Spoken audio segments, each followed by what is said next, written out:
Big boss season 12ರಲ್ಲಿ ಯಾವ ರೀತಿಯಾದಂತಹ ಕಾನ್ಸೆಪ್ಟ್ಗಳು ಬರ್ತಾ ಇದೆ ನೀವೆಲ್ಲರೂ ಕೂಡ ನೋಡಿರ್ತೀರಾ. ಆದರೆ ಗಿಲ್ಲಿ ನಟ ಎಲ್ಲ ಒಂದು ಕಡೆ ಸೈಲೆಂಟ್ ಆಗ್ತಿದ್ದಾರೆ ಅಂತಾನೂ ಕೂಡ ನಾನು ಹಿಂದೆ ವಿಡಿಯೋನ ಮಾಡಿದ್ದೆ. ಆದರೆ ಈಗ ಬೌನ್ಸ್ ಬ್ಯಾಕ್ ಆಗಿರುವಂತಹ ಗಿಲ್ಲಿ ನಟನ ನಾವು ಇವತ್ತಿನ ಒಂದು ಪ್ರೋಮೋದಲ್ಲಿ ನೋಡಬಹುದು. ಗಿಲ್ಲಿ ನಟಗೆ ಹಾಗೂ ಅಲ್ಲಿರುವಂತಹ ಅಶ್ವಿನಿ ಗೌಡಗೆ ಪದೇ ಪದೇ ಕಾಂಟ್ರವರ್ಸಿಗಳು ಆಗ್ತಾನೆ ಇದೆ, ಜಗಳಗಳು ಆಗ್ತಾನೆ ಇದೆ. ಎಲ್ಲಾ ಕಡೆನೂ ಗಿಲ್ಲಿ ನಟನ್ನೇ ಟಾರ್ಗೆಟ್ ಮಾಡ್ತಿರೋದನ್ನ ನೀವು ನೋಡಿರ್ತೀರಾ. ಮನೆಯಲ್ಲಿ ಒಂಟಿಗಳು ಜಂಟಿಗಳು ಅಂತ ಹೇಳಿ ಎರಡು ಟೀಮ್ ಆಗಿದೆ. ಸೊ ಒಂಟಿಗಳು ಎಲ್ಲರೂ ಕೂಡ ದರ್ಪವನ್ನ ತೋರಿಸ್ತಾ ಇದ್ದಾರೆ. ಆದರೆ ಅದು ಕೇವಲ ಕಾವ್ಯ ಮತ್ತೆ ಗಿಲ್ಲಿಯ ಮೇಲೆ ಆಗ್ತಿರೋದನ್ನ ಪದೇ ಪದೇ ನೋಡ್ತಾ ಇದ್ದೀವಿ. ಸೊ ಗಿಲ್ಲಿಯ ವಿರುದ್ಧವಾಗಿ ಅಶ್ವಿನಿ ಗೌಡ ಅವರು ಪದೇ ಪದೇ ಅವರನ್ನೇ ಟಾರ್ಗೆಟ್ ಮಾಡಿ ಮಾತಾಡುವಂತದನ್ನ ನೋಡ್ತಿದ್ವಿ. ಆದ್ರೆ ಗಿಲ್ಲಿ ನಟ ಇಷ್ಟು ದಿನಗಳ ಕಾಲ ಸಹಿಸಿಕೊಂಡಿದ್ದ. ಆದ್ರೆ ಇವತ್ತು ಕೊಟ್ಟಿರುವಂತಹ ಒಂದು ಮಾಂಜ ತಿರುಗೇಟು ಯಾವ ರೀತಿ ಇದೆ ಅಂತ ಹೇಳಿದ್ರೆ, ತಿಕ್ಕಾ ಉರ್ಸೋದ್ರಲ್ಲಿ ನಂಬರ್ 1 ನಮ್ಮ ಗಿಲ್ಲಿ ನಟ. ನಿಮಗೆ ಗೊತ್ತಿರಬಹುದು, ಅವನು ಮಾಡುವಂತಹ ಕಾಮಿಡಿಗಳು ಬೇರೆಯದೇ ರೀಚ್ ಆಗ್ತದೆ. ಆ ಕಾಮಿಡಿನ ಜನಗಳಿಗೆ ಕೊಡ್ತಾ ಅದೇ ಕಾಮಿಡಿಯಲ್ಲಿ ಆಪೋಸಿಟ್ ಟೀಮ್ ಅವರಿಗೆ ತಿಕ್ಕವನ್ನು ಉರ್ಸುವಂತ ಕೆಲಸವನ್ನ ಗಿಲ್ಲಿ ನಟ ಮಾಡ್ತಿದ್ದಾನೆ.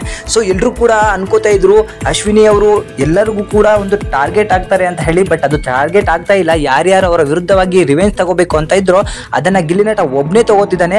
ಪ್ರತಿಯೊಂದು ಮಾತಿಗೂ ಪಂಚ್ ಡೈಲಾಗ್ ಗಳನ್ನ ಹೊಡಿತಾ ಇದ್ದಾನೆ. ಕೌಂಟರ್ಗೆ ಕೌಂಟರ್ ಗಳನ್ನ ಕೊಡ್ತಾ ಇದ್ದಾನೆ. ಅವಂಗೆ ಇವನ ಸವಾಸ ಯಾಕಾದ್ರೂ ಮಾಡ್ಬಿಟ್ನೋ, ಇವನಿಗೆ ಯಾಕೆ ನಾನು ಟಾರ್ಚರ್ ಕಡೆ ಹೋಗಿದ್ನೋ ಅನ್ನಿಸ್ಬಿಡ್ಬೇಕು. ಆ ರೀತಿಯಲ್ಲಿ ಒಂದು ಕೌಂಟರ್ ಗಳನ್ನ ಕೊಡ್ತಾ ಇದ್ದಾನೆ. ಜೊತೆಗಿರುವಂತಹ ಕಾವ್ಯ ಶೈವ ಅವರು ಸಿಕ್ಕಾಪಟ್ಟೆ ಎಂಜಾಯ್ ಅನ್ನ ಮಾಡ್ತಿದ್ದಾರೆ. ಗಿಲ್ಲಿ ಕೊಡ್ತಿರುವಂತಹ ಮಾಂಜಗಳು, ಒಂದಕ್ಕೊಂದು ಕೌಂಟರ್ಗಳು. ಎಲ್ಲೇ ಹೋದ್ರೂ ಕೂಡ ಅವರ ಹಿಂದಿಂದ ಬರ್ತಿದ್ದಂತಹ ಅಶ್ವಿನಿ ಗೌಡ ಅವ್ರನ್ನ ನನ್ನ ವಾಚ್ಮ್ಯಾನ್ ಅಂತ ಹೇಳಿ ಕರೆದಿದ್ದಾರೆ ಆಪೋಸಿಟ್ ಟೀಮ್ ಅವರಿಗೆ. ಜೊತೆಗೆ ಈ ಮನೆಯಲ್ಲಿ ಒಂದು ಕಸ ಇದೆ, ಆ ಕಸವನ್ನ ಹೊಡೆದು ಹೊರಗೆ ಹಾಕ್ತೀನಿ ಅನ್ನೋ ಒಂದು ಮಾತನ್ನು ಕೂಡ ಗಿಲ್ಲಿ ನಟ ಹೇಳಿರುವಂತದ್ದು ಆಪೋಸಿಟ್ ಟೀಮ್ ಅವರಿಗೆ ತಡ್ಕೊಳಕ್ಕಾಗ್ತಿಲ್ಲ. ತಮ್ಮ ಟೀಮ್ ಅವರೇ ತಮಗೆ ಸಪೋರ್ಟ್ ಮಾಡ್ತಿಲ್ಲ ಅಂತ ಹೇಳಿ ಈ ಹಿಂದೆನೂ ಅಶ್ವಿನಿ ಗೌಡ ಅವರು ಹೇಳ್ಕೊಂಡಿದ್ರು. ಅದರಂತೆ ಗಿಲ್ಲಿ ಕೊಡ್ತಿರೋ ಮಾಂಜಗಳು, ಕೌಂಟರ್ಗಳನ್ನ ತಮ್ಮ ಟೀಮ್ ಇಂದನೇ ಎಂಜಾಯ್ ಮಾಡ್ತಿರೋದನ್ನು ನೋಡ್ಕೊಂಡು ಅತಿಯಾಗಿ ಹುರ್ಕೋತಿದ್ದಾರೆ. ಸೊ ಅಶ್ವಿನಿ ಅವರಿಗೆ ಇದು ಬೇಡ್ದಿತ್ತು. ಗಿಲ್ಲಿ ನಟನ ಸಹವಾಸ ಯಾವ ರೀತಿ ಇರುತ್ತೆ ಅಂತ ಹೇಳಿ ಈಗ ಅವರಿಗೆ ಖಂಡಿತವಾಗಿ ಅರ್ಥ ಆಗಿರುತ್ತೆ. ಗಿಲ್ಲಿಯಿಂದ ಜನಗಳು ಇದನ್ನೇ ಎಕ್ಸ್ಪೆಕ್ಟ್ ಮಾಡ್ತಿದ್ದು. ಗಿಲ್ಲಿ ಅಂದ್ರೆ ಏನೋ ಕಾಮಿಡಿ, ಉರ್ಸೋದು. ಯಾರಾದ್ರೂ ಅವನಿಗೆ ಕೌಂಟರ್ ಕೊಟ್ಟರೆ ಅದಕ್ಕೆ ಡಬಲ್ ಕೌಂಟರ್ಗಳನ್ನ ಕೊಟ್ಟೆ ಕೊಡ್ತಾನೆ. ಈ ಹಿಂದೆ ನಡೆದಿರುವಂತಹ ಎಲ್ಲಾ ಶೋಗಳಲ್ಲೂ ಕೂಡ ಅವನು ಯಾವ ರೀತಿ ಎಂಟರ್ಟೈನ್ಮೆಂಟ್ ಮಾಡ್ತಿದ್ದ ಅಂತ ಹೇಳಿ ಎಲ್ರಿಗೂ ಗೊತ್ತು.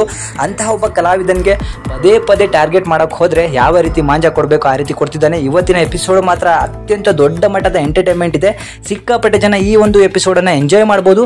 ಇವತ್ತು ರಾತ್ರಿ ಪ್ರಸಾರವಾಗುವಂತಹ ಒಂದು ಎಪಿಸೋಡ್ ಈ ಹಿಂದೆ 4-5 ದಿನಗಳಲ್ಲಿ ಏನ್ ನಡೆದಿತ್ತು ಆ ಸಪ್ಪೆತನವನ್ನ ದೂರ ಮಾಡುತ್ತೆ.